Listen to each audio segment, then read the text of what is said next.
Well, how are you feeling today? Good? Yes, I hope you're all doing well.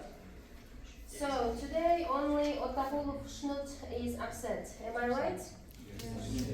Okay, guys, it will be mostly beneficial if we remember our last topic. Our last topic is called crimes against what? Families.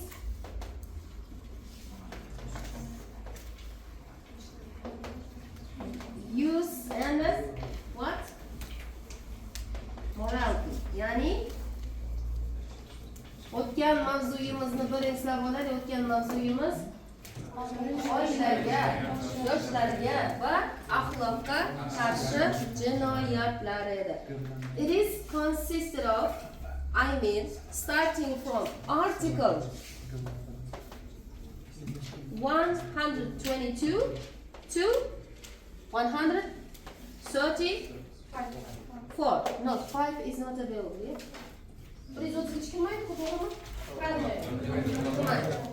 So it will be is consisted of two main articles. Yani ko'rinib turgandek bu bob juda ham nisbatan keng bo'lgan boblardan biri.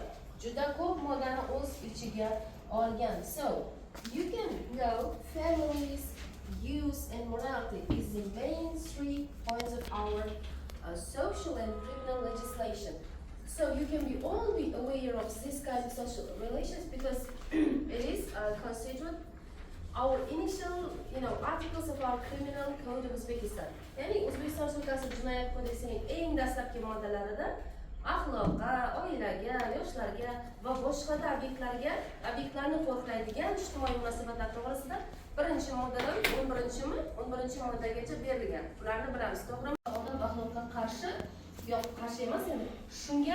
Shuni qo'riqlaydigan barcha turdagi ijtimoiy munosabatlarni general object deb olamiz. Umumiy obyekt, maxsus obyekt emas. Men umumiy obyektni nazarda tutyapman. So, and today's lesson is called crimes against what? Liberty and honor, yes?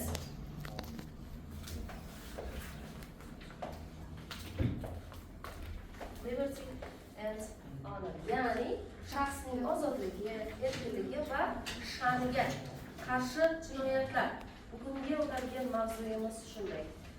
So liberty and honor is also the main cause of our society, our criminal legislation. Jinoyat qonunchiligida va jamiyatimizda shaxsning erkinligi, ozodligi va honor, ya'ni uning qadr-qimmati eng ahamiyatli tushunchalardan, eng ahamiyatli qo'llanilishi kerak bo'lgan obyektlardan hisoblanadi. You can see this lesson or this topic is shorter, mostly shorter compared to the last one. Yani bu bobimiz bunga nisbatan juda ham kichik. Yani it is consisted of article which 135 to 114 only. It's like 6 articles, yes? Only 6 articles. Well, faqatgina 6 ta moddaligina o'z ichiga olar ekan. Well, article 135, yani 135 modda. It is called human what? Human trafficking. Yani odam savdosi. Just like for money, for work or other like aims, yes? Yani odam savdosi buning shaxsiga qarshi, o'zining shaxsiy manfaatlari yo'lida ko'pincha bu money, pul masalasida pul orttirish yoki for work, uni bepul ishlatish. To'g'rimi? Uning erkiga qarshi uni bepul ishlatish maqsadida shaxsni sotish yoki sotib olish bu odam savdosi hisoblanadi. So, exploitation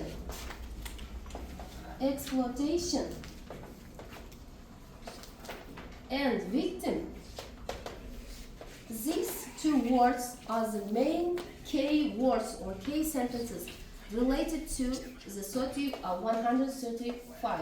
Yani 135 moddaga oid eng asosiy terminlar bu exploitation and victim. Guys, you can all be familiar with this word, exploitation. It means using someone by their against their will. Yes. Why am I saying? Because it will be, all of you familiar and aware. Because it is the main topic and main lesson of your last subject called international law. Yani xalqaro huquqni muhofaza qilish organlari degan fanda eksploatatsiya degan terminni sizlar barchangiz uchratganingiz aniq. Ya'ni bu termin sizlarga hech qanday hozir noma'lum yoki tushunarsiz bir nima emas, termin emas, to'g'rimi? Eksploatatsiya bu shaxsni uning erkiga qarshi ishlatish, by using, ya'ni foydalanish. Uning nimasidan? Kuchidan, fiziologik, to'g'rimi? Asosan fiziologik kuchidan foydalanish. Victim kim? Qurbon, ya'ni jabrlanuvchi. What exploitation and victim, those are the main words or keywords of this our crime. And the last one is called Article 136, forced marriage. What it means, guys, in Uzbek? Forced marriage. Ayolni uning erkiga qarshi nima qilish? Erga tegishga majbur qilish. Forced marriage. It is translated into English like that. Forced marriage.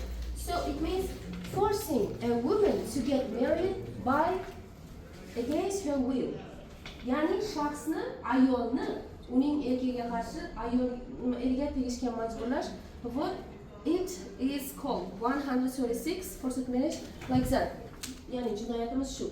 Eng asosiysi bu yerda eng asosiy 136-moddani sharti majburlash. Majburlash bo'lsagina jinoyat nima qilgan bo'ladi? Finish crime. Tamomlangan, yo'kida tugallangan hisoblanadi. Keyingi jinoyatimiz esa 137, it is called kidnapping. Odam o'g'irlash. Kidnapping. What it means? Taking a person away against his or her will. Yes? Yani shaxsni uning erkiga qarshi nima qilish? Olib qo'yish. And keeping them in a room or just place or stuff like that. Yani shaxsni o'g'irlab, nima qilish? Bitta bir xonada saqlab qo'yish yoki boshqa bir o'rinlarda uni saqlab qo'yish hisoblanadi. So, the main point of this crime, 137-moddani eng asosiy sharti bu, doing it hiddenly. Nima degani bu? Yashirin yokida forcing. Kuch ishlatib. Those two things are the main points of our crime. And then the last one is called 138, illegal detention. What it means? Illegal detention. Noqonuniy tarzda shaxsni ozodlikdan mahrum. Nima bo'ladi? 138 dan nimasini farqlanadi? What is the big difference of the two articles? Two crimes. Zo'rlik ishlatgan holda? Okay, then the next one is Article 139, slander or libel. What it means? Slander or libel. Tuhmat. Tuhmat. Yani telling or saying the bad words about someone else. Bitta shaxsga qarata yolg'on ma'lumotlarni aytish against his or her reputation, uning sha'niga, shaxsiyatiga qarshi ma'lumotlarni aytish. Guys, this crime, slander or libel, is a formal crime. Yes, it is mostly important. It is not important. Whether your words, your bad words is hasir etdi, urgan, to'g'rimi? Hasir etdimi, etmadimi, it is finished crime. Aytilganidan boshlab уже bo'ldi, u tugallangan jinoyat hisoblanadi. Ya'ni qanday tartibda ekan? Formal crime. Farmon tartibli jinoyat. And the last one is called 140, insult. Ya'ni haqorat. So what is the big difference? Insult and libel. Farqi nima? Tuhmat bilan haqorat o'rtasidagi. Tuhmat deganda yolg'on. And in insult, you can use very, very bad words, yes? That will upset someone or someone's reputation or someone's life, yeah? So it is also a formal crime. So it's all about today's lesson.